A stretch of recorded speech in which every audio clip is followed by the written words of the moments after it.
Pamela Geller, you were one of the uninvited at CPAC, and most of our viewers have been furious about that. Thank God for your viewers. Thank God because if it wasn't for them, we wouldn't be here. I mean, it was such. I was surprised. There was such a visceral reaction to Breitbart's article. I think it had like over 1,000 comments when the story broke that I had been banned. And so again, the power is in the hands of the people. We're here because of the greatness of the Breitbart organization. But if it wasn't for that, overwhelming outrage, we wouldn't be here. People know. People know that there's something. It's like Helen Keller and someone moved the furniture, Exactly right. And so they want the answers, and I'm really thrilled that we could be here to do this. Why, can you say why you guys were not invited? Because there's a ban. There's a ban at a conservative conference. There's a ban on this subject matter, the Sharia and jihad, because of the influence of Muslim Brotherhood tied ACU board members like Grover Norquist and Suhail Khan. I mean, look at the past 5 years, 6 years. It could be before then. I haven't actually. I haven't been going that long, but from the time that I got involved with CPAC and started hosting events here, there has never, it's a 20-page agenda. It's 3 days or what have you. Never anything addressing Sharia, addressing jihad, addressing the global jihad, jihad at home, jihad on the moon. I mean, it's ridiculous. It is the gravest national security threat this nation faces.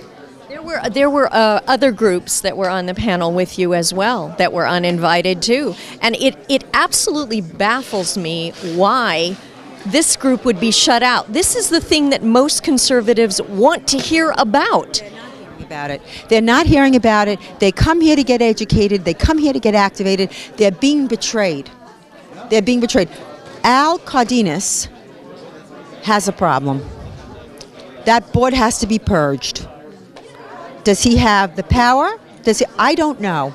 But I'm telling you, short of that, nothing's going to change. How do we do that? But I believe that this conference, if it continues along this irrelevant line, is going to fizzle out. And what a pity. Go try and start something like this where you get 12,000 conservatives. It's not an easy thing to do. What can we do? What can everybody do to help make sure that you guys are front and center next year? Everybody should write to the ACU. I think everybody should write to Al Cardenas and the board, and everybody should write because they do respond.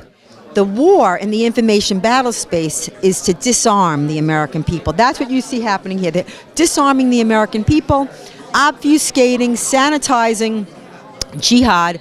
You sanitize jihad, what are you doing but sanitizing mass murder? Pamela Geller, Atlas Shrugs. Lord have mercy, thank you. You're not speaking on a panel. You're not speaking with a big giant audience in the big giant Potomac room. Pamela Geller has been banned. Robert Spencer, Jihad Watch, has been banned. No one is even allowed. This is a conservative conference, and no one's allowed to talk about the threat of Islam in America. What's your take on this?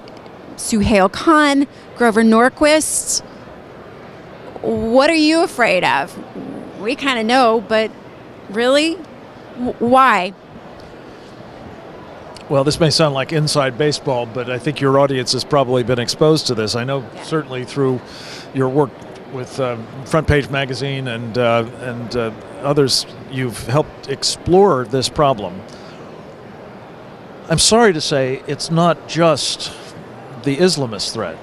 There are other issues that are not deemed suitable for this audience.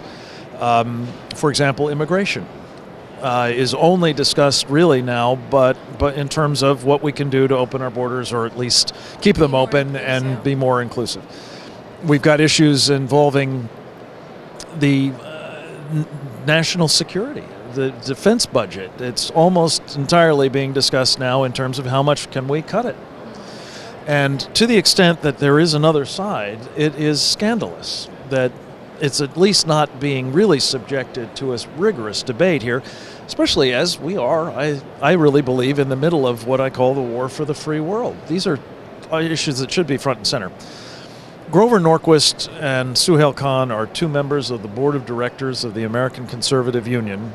They have been instrumental in, I think, shaping the agenda of this conference and previous ones, and blacklisting people who are conservatives, are knowledgeable, but are speaking out, if given an opportunity, in ways and on subjects that they don't approve of, including their involvement in promoting the Muslim Brotherhood's penetration of the conservative movement. And that's something we need to be talking about. We're losing our right and our freedom to speak out and ask questions that are so relevant to the survival of this country.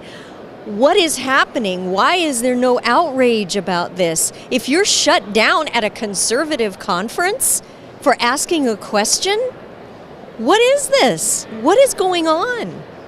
Well, I think it's outrageous is what's going on, and it is a travesty that more conservatives aren't aware of it and are not engaging, even those that are aware of it. But let me just make a larger point. This is the leading edge of what the country is being subjected to as well. In fact, this coming Tuesday at the Heritage Foundation, we're going to be screening, sort of premiering a new film called Silent Conquest. And it's all about the effort that is being made by Islamists abroad and here, and their apologists and their enablers abroad and here, to ensure that nobody blasphemes Islam, by which is meant under Sharia anything that is offensive to the faith, to the Prophet, to Allah, or to its followers. And once you start going down that road, as you know, your freedom of speech and, frankly, other freedoms become victim pretty quickly.